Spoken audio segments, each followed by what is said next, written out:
Good evening, Bahamas. Coming up tonight in our news. Shocking unemployment numbers coming out of Grand Bahama. The Deputy Prime Minister is responding. Plus, a man gunned down on Monday night leaves behind an 11-year-old son. And Abaco residents bemoan that island's slow post-hurricane recovery.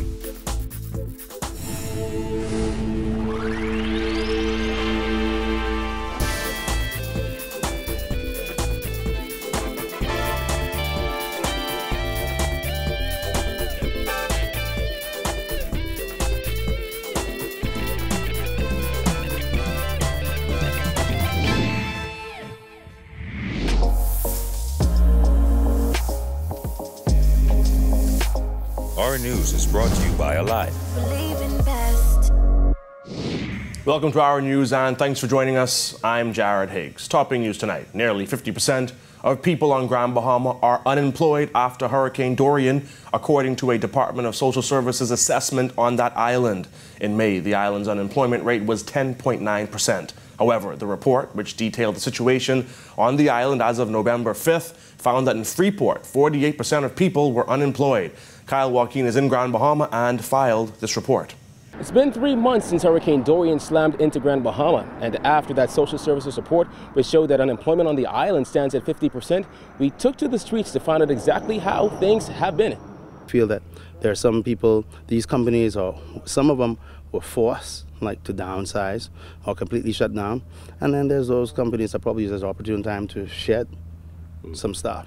Jamal McSweeney lives in Grand Bahama and says basic business practices may have come into play after companies took a hit during Hurricane Dorian, leaving many employers without a business and many employees without a job. They might have a little bit of damage, so they'll probably use that as an opportune time to say that, production's not the same or there's no revenue. And I mean, it's kind of fair.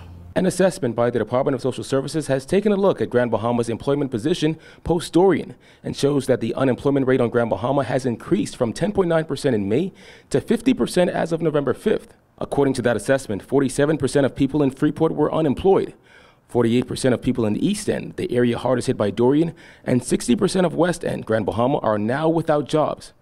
Emmanuel Bowen says since the storm, it's been rough. It's really, really poor, but I mean, hopefully we get through. God is able. They're saying a lot of things happen, but you're not seeing it. But hey, you just gotta cross our fingers, bro. Some businesses have since reopened and construction is underway. There are those like Albertha Shepard and Charles King, a retired officer, who disagree with the assessment and feel there are more jobs available now than before the storm. Well, jobs out there for them now, but before, it's very hard. I think that there are a number of areas that people can find work, especially after the storm. Yeah, but I guess they're refusing, I guess. So you think there are jobs here? Yes, very much so. I feel you can find something to do. Ain't that bad? I think you can find something to do. Right. Yeah, I think people can find something to do. I know a lot of construction is going on. Yeah. A lot of people is having their home put back together and getting their home fixed, but I believe you can still find something to do. Ain't that bad? Over at Kelly's, one of the biggest private employers on the island, the staff complement stands at 120. Operations manager Louis Alman said after the storm, the company saw it fit to keep everyone on board. Some people have moved on to pursue other things, but we haven't let go any staff. Our staff are our greatest asset, so everything that you can see, our staff have made happen. Business is bustling at Kelly's Lumberyard as people purchase items to rebuild. But on the other side, the company is hard at work putting the finishing touches on the actual store, with toys and household appliances being stocked on shelves. Alman said their aim is to have it open within a matter of days. I think this is what the island is really looking for at the moment. People ask us every day, wherever we go, people are asking, when is Kelly's open? And we explain to them that we are open on the other side of the company in building materials, but they really want the experience. They want to be able to come through, push their trolley around, look at all the different household furnishings and the toys, and they want to be able to feel a little bit more normal. So that's what we're focusing on. That's our aim. You got toys on the shelf already? Toys on the shelf. We're ready to go. Now again, Kelly's is looking to have that store open and running hopefully by next Monday to help spread some sort of holiday cheer. Reporting from Grand Bahama for Our News, I'm Kyle Joaquin. Deputy Prime Minister and Minister of Finance Peter Turnquest told reporters today high unemployment in Grand Bahama is a concern, but expressed confidence that the island would rebound. Jasmine Brown reports. We do know that there has been loss of jobs in Grand Bahama. Turnquest was optimistic despite the social services report, which took an in-depth look at the situation in Grand Bahama as of November 5th. Where businesses have not been able to get back up, either due to damage to their infrastructure, or because of the lack of electricity, or just because of the way things are in Grand Bahama at the moment. But we do know that every day that there are people who are making steps to reopen their businesses and start to re-employ those persons who have been temporarily laid off. In May, the island's unemployment rate was 10.9%, according to data from the Department of Statistics. As for the latest numbers provided by the door-to-door survey, the DPM said this. I would wait for the Department of Statistics to complete their unemployment survey before we make take anything formally away from that. I'm sure that social services done their due diligence, but I would prefer to rely upon the statistics department, who are experts at calculating these numbers. The report also found that a large majority of homes on the island were uninsured. According to the assessment, 99% of homes in East End were uninsured. In West End, 96% were uninsured, and in the Freeport area, 70% were uninsured. The DPM says that's not exactly surprising. As in most family islands, you'll find that the insurance uptake is very, very low. And that is a critical issue that we have to address as a government going forward, because as you know, and I've said before, that exposure typically falls back to the government to provide the backstop. Hurricane Dorian leveled parts of Abaco and Grand Bahama in early September. The storm, the strongest to make landfall in the region in recorded history, sat over eastern Grand Bahama for 2 days before moving north. So far, 70 people have been confirmed dead in the aftermath, and thousands have been displaced. Reporting for our news, I'm Jasmine Brown. An argument at a home off Carmichael Road turned deadly last evening when police say a man was shot and killed. According to police reports, 2 men got into an argument at a home on Dominica Way around 6 p.m. Officers say one of the men left and returned to the home with a firearm, shooting the other man before fleeing the scene. I can't say that he's known to the police, the suspect or the victim is known to the police at this time, but we do know that they are known to each other. Family members tell Our News the victim is 29-year-old Brian Evans, the father of an 11-year-old boy. Police press liaison officer Superintendent Shanta Knowles couldn't confirm a motive behind this latest killing.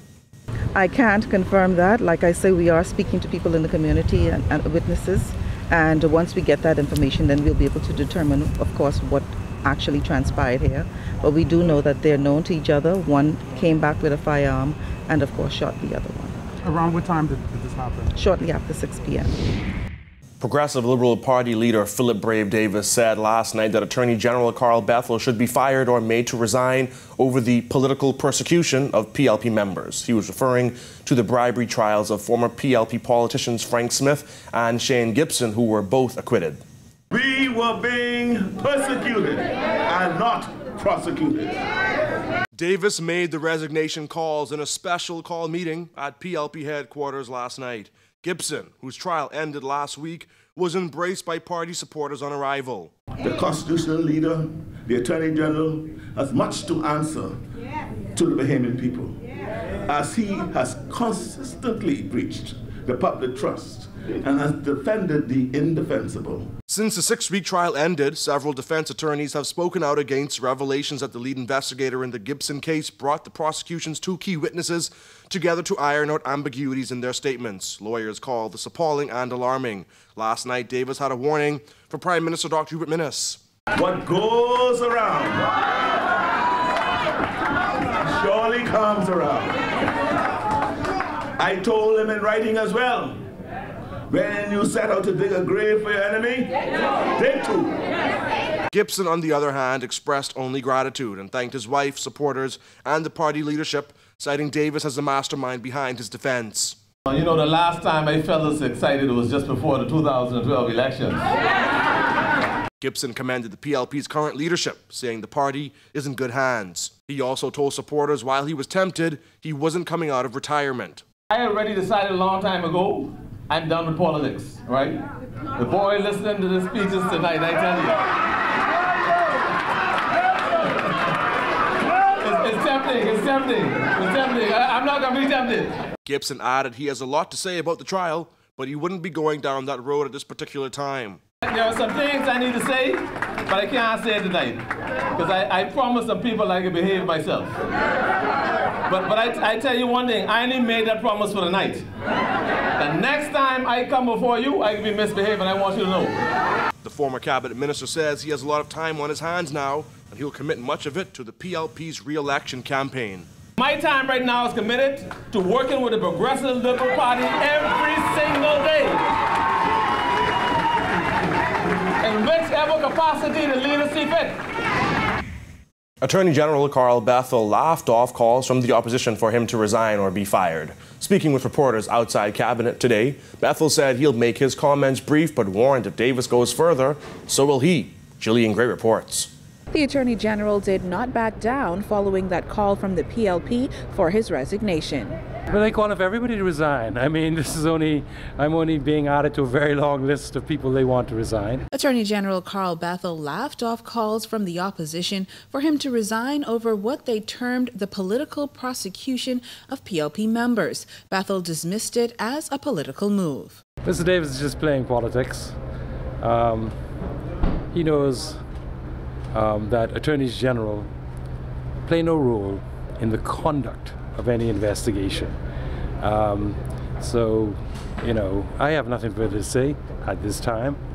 If he persists, I may have some things to say, but right now, all I say is he needs to stop playing politics. Bethel also responded to Davis, who called those high-profile cases malicious prosecution and called for an inquiry into the circumstances and events that led to those charges. He said members of the prosecution were simply doing their job. We have the duty to protect and observe every provision in the Constitution of the Bahamas, chief among which is that in the exercise of the discretion of the Attorney General, he does so under the command of no man. This matter has sparked outrage among some defense attorneys who said it is dangerous for police to call a joint meeting with witnesses and their lawyers to iron out ambiguities in their statements, as was the case in the Gibson case. Attorneys have argued that if it could happen in Shane Gibson's case, it could happen to any other defendant